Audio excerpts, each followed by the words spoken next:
Chapter 5. The Hunter in Black. Superman dreamt of Kansas. Warm wind across a cornfield. The smell of soil after rain. The distant rumble of a tractor. In the sky, the sun was a familiar yellow coin. Lois stood on the porch with a mug of coffee, hair messy from sleep. "You are late," she said, smiling. "I got stuck in traffic," he answered. Then the sky tore open. A line of violet light cut the heavens in half, widening into a jagged wound. Through it, he saw stars that were not his. A wedge of metal slid out, a ship the size of a mountain with teeth of green fire. Lois looked up. The coffee mug slipped from her fingers and shattered on the porch. "Clark," she whispered. He launched himself upward, cape snapping around him. The field shrank. The farmhouse became a toy. The tear in the sky loomed. The wedge ship fired. Bring light surged toward the earth. He flew to meet it, but space stretched, lengthened, turned to syrup. The beam crawled toward the planet, but he crawled slower. No matter how hard he pushed, a distance stayed the same. Behind him, the earth began to burn. He screamed without sound. And then a different voice cut through it, harsh and mechanical. "You cannot save them all." He turned in the syrup of space. Darth Vader floated a few meters away, surrounded by the flickering ghosts of burning worlds. His black armor drank the light. In his hand, a red blade hummed to life. "You are powerful," Vader said, "but you are one man. That is your weakness." The red blade swept down. Clark woke up. His fists were clenched so tight the bunk's metal frame had deformed under his grip. Cold sweat prickled his skin, in a way that was more memory than physical. The dim ceiling of the Redemption's crew cabin stared back at him. He lay still for a moment, listening. The ship hummed softly. Someone laughed faintly 3 decks up. A medical droid complained about inventory on the level below. Out beyond the hull, the muted rush of hyperspace whispered like a distant ocean. No torn sky, no burning earth. He let out a slow breath he did not need, then swung his legs over the edge of the bunk. The chronometer on the wall said 0400 ship time. 4 hours until the next council briefing. Too early for mess hall chatter, too late for most patrols. He palmed the door open and stepped into the corridor. The ship was in that strange pre-shift quiet. Lights dimmed, voices few, footsteps soft. He walked with no particular destination until his feet took him toward the observation blister near the prow. The blister was a transparent dome, set into the hull, a little bubble where crew could sit and stare at whatever passed for a view. Right now, that was a tunnel of blue-white streaks, as the frigate knifed through hyperspace. Someone was already there. Luke sat cross-legged near the center of the dome, back straight, eyes closed. His lightsaber lay across his lap, hands resting lightly on the hilt. The blue tunnel reflected off his face. He opened his eyes as Superman approached. "Could not sleep?" Luke asked. Sleeping, Superman said, was not the problem. Staying asleep was nightmares. Luke's tone was gentle, not prying. "Something like that," Superman said, easing himself down to sit opposite him. "You?" Luke smiled slightly. "Yoda likes to say, rest when you can, not when you must. I am not very good at it. Meditation helps fill the gap." Superman glanced at the swirling hyperspace around them. "This is where you meditate? In a glass bubble with the universe screaming past." "It reminds me that I am small," Luke said. "That usually helps." Superman nodded. "I could use some of that perspective." Luke studied him for a moment. "You want to try it?" he asked. "Meditation, I mean, not necessarily the Force. Just sitting with yourself without trying to carry everything." Superman gave a crooked smile. "You make that sound easy." "It is not," Luke said. "But I am getting used to doing hard things." They sat in silence for a few seconds. "All right," Superman said at last. "Show me." "Sit how you like," Luke said. "Close your eyes. Focus on your breathing. In, out. Not because you need the air, but because it gives your mind something simple to hold." Superman did as asked. Closing his eyes made the sensation of motion stronger. Hyperspace was a vibration in his bones. In, Luke said quietly. Out. Let the noise pass by. You do not need to catch every sound. If a thought comes, notice it, then let it go. Humans had taught Clark variations of this before. John had tried Martian techniques on him once. Bruce had recommended sitting still for 5 minutes without fixing anyone's problem, which was Bruce's gruff way of saying the same thing. So he breathed. Voices came and went. Images too. Lois on the porch, Kansas fields, Krypton's red sun, Metropolis under violet clouds, Vulture's sensor spines, Heldon's tired eyes, Vader's mask. You felt that too, Luke said softly, as if hearing his thoughts. Superman opened one eye. My nightmare? Not exactly, Luke said. I felt a flicker of him, like a shadow at the edge of the room. Superman frowned. So, I am not just projecting my worries. No, Luke said. The force echoes stronger around you than before. It is like a stone tossed into a river. The ripples interact with other currents. Vader is very good at noticing ripples. Is he seeing my dreams? Superman asked. Luke shook his head. Not like that, he said.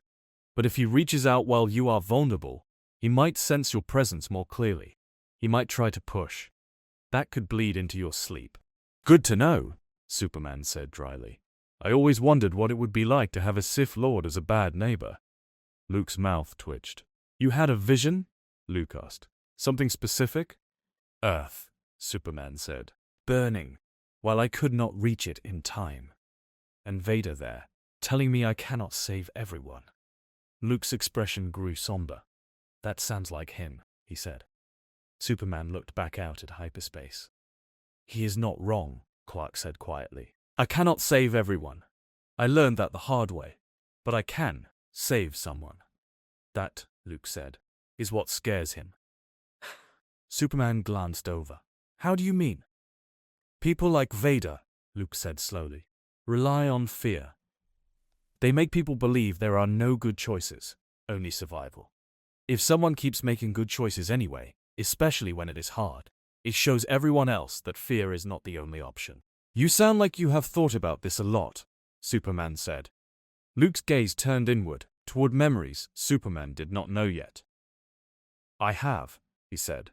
On Bespin, he offered me power, said we could overthrow the Emperor together and rule. He thought that was the only path anyone strong would want. He did not understand that I would rather fall than stand next to him on that throne. Superman remembered the brief mention of Cloud City in the Rebel files. A duel. A severed hand. Truths revealed. You chose the fall, he said. I did, Luke said. It hurt. I did not regret it. Superman leaned back against the transparent wall of the dome. This Emperor of yours, he said. He is the one holding Vader's leash. More like they are bound together, Luke said. Master and apprentice. Dark meets darker. And he knows about me now, Superman said. Probably, Luke said. Vader will have told him something. He was right. Light years away, in the throne room of the Imperial Palace, the Emperor listened as Vader's projected form knelt before him, flickering slightly with a delay. A disturbance, unlike any I have felt, my master, Vader said. Not light, not dark, outside the Force, yet affecting it. The Emperor steepled pale, withered fingers. The creature they call Superman, he said, tasting the unfamiliar name. Reports indicate he fought your destroyer's tractor beam and won. Raw physical power, Vader said. He is not trained. He blunders through energy like a ranker in a crystal shop. And yet he succeeded in defying you, the Emperor said softly. There was no anger in his tone, only curiosity. For the moment, Vader said, he was not my target. The Alliance corvette was. This anomaly interfered. Palpatine's lips drew back in a thin smile. You feel threatened, my apprentice, he said. Vader's hands tightened on his knees. I do not fear him, he said. He is not a Jedi. He does not bend the Force to his will. Fear is not the same as competition, the Emperor said. The galaxy is full of blunt instruments. What interests me is simple. How does this one break? Vader did not answer. Find out, Palpatine said.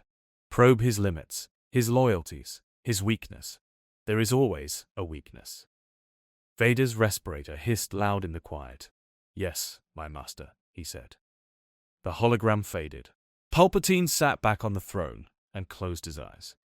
He had felt Superman's arrival, a bright, jagged thing at the edge of the Force's perception, the way a storm beyond the horizon makes the air feel different.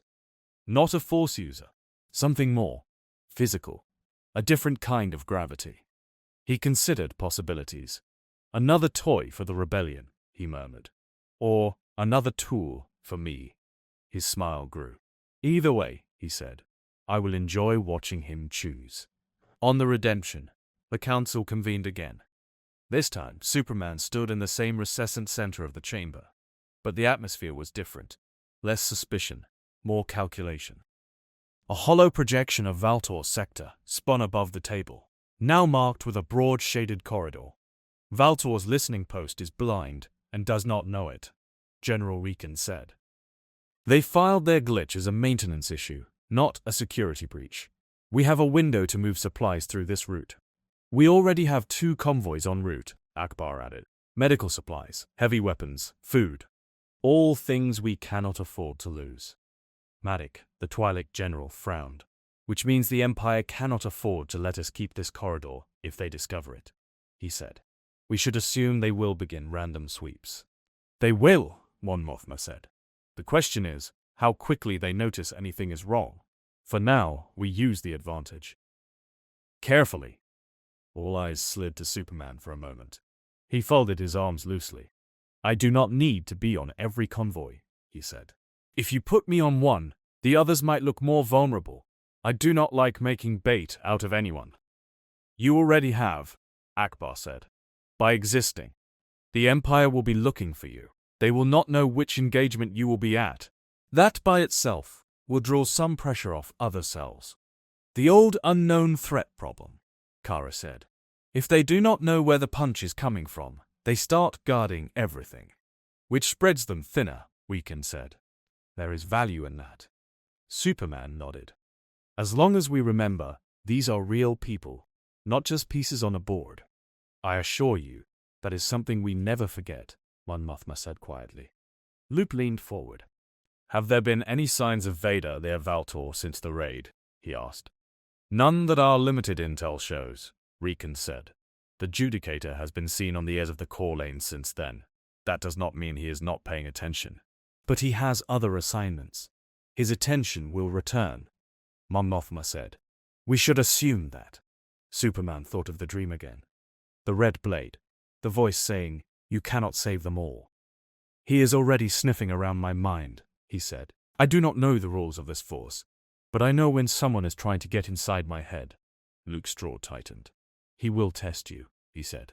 He likes to press where it hurts. Loss, guilt, fear. Then we do not give him easy leverage, Superman said. What are the most vulnerable targets that rely on this new corridor? Refugee convoys, Brakpar said bluntly. We use backroutes to move civilians out of Imperial crackdowns whenever we can. Medical routes, supply ships, troop transports, all rely on similar gaps in the net. The Empire would love to catch a full convoy. Especially if you were on it. Then I definitely do not want to be on that, Superman said. Except, Maddox said, if we have reason to think Vader knows about the corridor, sending you with one convoy might be the only way to keep it from being slaughtered. Superman did not like hearing that. We could, theoretically, Dr. Reth put in from a side console, disable or sap some of Superman's energy output if we need him to be less of a glowing beacon in the Force. Isolation from yellow spectrum radiation, exposure to certain red-shifted fields. Superman gave him a look. You want to depower me, he said. On purpose. Not entirely, Reth said quickly. Just enough that Vader does not see a sun going off every time you punch something. No, Superman said. Reth flinched. I did not mean to suggest. You meant well, Superman said, softer. I understand the tactic. But where I am from, There is a man who constantly looks for ways to turn my power off and on like a switch. I am not interested in helping anyone else learn to do that, not even allies. Mon Mothma nodded, unsurprised. We will work around that limitation, she said. Dr. Reth, focus on understanding his biology for support, not suppression. Reth nodded, chastened. Let us assume for the moment, Mon Mothma continued, that Vader will move when something matters to him. The arrival of Superman is one such thing. A major rebel operation would be another. We do not yet know which he considers the higher priority. I can guess, Luke muttered. We should plan as if both matter, Mon Mothma said. General Rekan, what is our next critical movement through that corridor? Rekan brought up a new hollow overlay. A procession of dots representing ships traced a path through the shaded region. We have a refugee convoy assembling the Imperial system, he said. 3 transports, a handful of escorts. Families being evacuated from worlds where Imperial crackdowns are intensifying. They will depart in 48 hours, cut through Valtor's blind spot, then jump to a rendezvous near Celeste. Superman watched the tiny dots move. Vader's dream bait, he said. Exactly, Rekan said.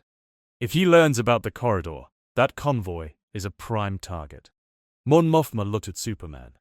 I will not order you to do anything, she said. You are not Alliance property. But I will ask. Will you escort that convoy? Superman did not answer right away. He thought about Halden and Arix. About the station full of Imperials who had never wanted to be part of Planet Killers, just wanted a job. About the families on those transports, people who had already lost homes. He thought about his nightmare. About Earth burning because he had been too slow. Yes, he said. I will go. Then we plan around that, Mon Mothma said. We do not know yet if Vader will take the bait. If he does, we adapt. And if he brings a whole fleet, Madik asked.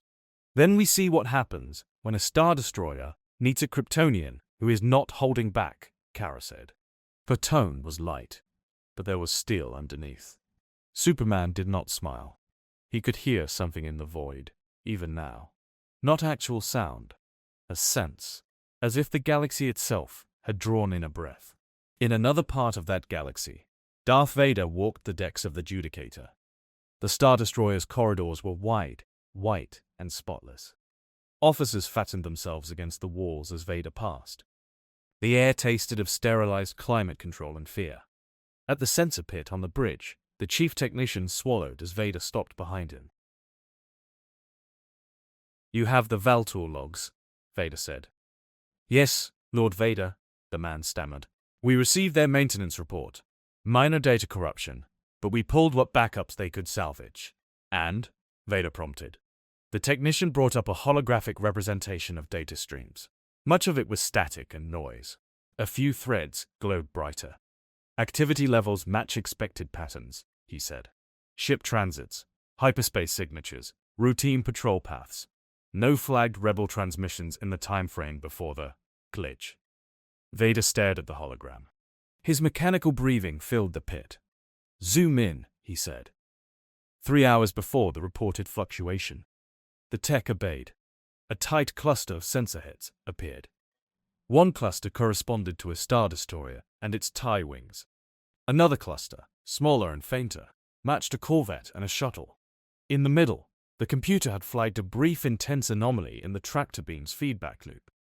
That, the tech said, is where the Judicator lost its lock on the rebel corvette. Records show it as a gravitic distortion, possibly linked to a power surge in the emitters. No, Vader said. Not a surge. He reached out. Memories from the battle rose. Tractor beam tension, then sudden resistance, as if something had physically pushed back. Fighters crippled by an invisible hand that was not the Force. I fought something, Vader said quietly. It fought back. The tech swallowed. The anomaly appears to align with that moment, my lord, but the readings are inconsistent with known ship signatures. Because it was not a ship, Vader said. He stood for a long moment, then straightened. Set a course for the Taralis system, he said. I want us in position within 48 hours. Taralis, my lord? The captain asked, puzzled. That is an insignificant system. Little more than a fuel depot, and a few mining colonies, which makes it a perfect staging area, Vader said. The Alliance will be moving people. They will use Valtor's blind spot to do it. I intend to be waiting when they emerge. And the anomaly? The captain asked carefully. Vader looked out at the stars. It will come, he said. If there are lives to be saved, it will come. His respirator hissed. I want to see what happens, he said softly, when an unbreakable man is asked to choose between the many and the few. The Judicator's engines flared. In the Tyrallus system, fuel depots spun lazily around an unremarkable yellow star. A few freighters shuttled between platforms. No one there knew yet that a shadow was coming. Back on the Redemption, preparations began. Kara's Corvette, the Corvex, would be part of the escort. 2 X-Wing squadrons would join at the rendezvous, led by Reg Antilles. The refugee transports themselves were converted bulk freighters, their holds modified into cramped bunk spaces. Superman walked down the loading ramp of one of them, watching families file aboard. A Rhodian mother carrying a sleeping child. A human father gripping a duffel bag and his partner's hand at the same time. An old Duros shuffling along with the help of a cane. Faces from half a dozen worlds, all with the same look. Wary relief. Sella stood nearby, datapad in hand, checking names against manifests. She glanced up at Superman. They keep staring, she murmured. That happens, he said. At home, people stare at me too. Do you ever get used to it, she asked. You get used to why they are staring, he said. Fear is worse than curiosity. She smiled faintly, then sobered. Vader will come, she said. I can feel it, not like Luke does. Just the pattern. We embarrassed him over Valtor. You embarrassed him. The Empire hates embarrassment. Then we make sure the only ones embarrassed after this are the ones who brought a knife to a tractor beam fight, he said. Kara joined them, helmet under her arm. We launch in 6 hours, she said. Last chance for anyone to back out. No one did. On the far side of the system, in a pocket of deep space, cleared of debris, an Imperial interdictor cruiser waited. Its gravity well projectors slept for now, dormant but ready. The Emperor's orders had been simple. Test him, push him, break him if you can. Vader watched the sector hologram on the Judicator's bridge and felt the currents tightening. The board, he thought, is set. He did not know that in another universe, far away, a city of glass and steel still pulsed with life, wondering where its champion had gone. He only knew that soon, very soon, he would lay eyes on the man who had dared to push back against a Star Destroyer's pull. In the observation vista of the Redemption, Superman stood one last time before departure, lights dim around him. Luke joined him again, silent at first. You do not have to come on this run, Superman said. I can handle Vader's ego without a Jedi in the mix. Luke shook his head. I am not coming, he said. High Command wants me elsewhere. There is a mission near Sulast that needs Rogue Squadron. Besides, if Vader feels both of us in the same place, he may bring more than one destroyer. Comforting, Superman said. Luke rested his hand briefly on Superman's shoulder. Trust your instincts, he said. And remember that even if he gets into your head, he cannot make your choices for you. That is still yours. Superman nodded. And you? He asked. You keep forgetting you are allowed to survive things too. Luke smiled. I will try, he said. They stood together for another moment. 2 men from 2 different stories, staring at the same endless sky.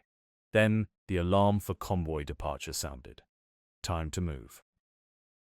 As the refugee ships lit their engines and turned toward the Valtor corridor, as the Corvex and her escorts fell into protective formation around them, as the Judicator and the Interdictor moved into their hidden positions, the galaxy felt smaller for a moment. Paths were converging. The man in blue and red stepped onto the Corvex's deck, cape settling around him. Kara nodded to him from the captain's chair. Ready? She asked. No, he said honestly, but that never stopped me before. She grinned. Good, she said. Let us go make the Empire nervous. The stars stretched into streaks as the convoy dubbed. Out ahead, in a patch of nothing that would soon become very crowded, gravity wells waited to drag them back down. And in that waiting darkness, Darth Vader turned his masked face toward where he knew the disturbance would appear, feeling the Force tighten like a drawn bow. "When you arrive," he thought, though no one could hear it, "we will see what your hope is really made of, Superman." The stage was set. All that remained was for the trap to spring.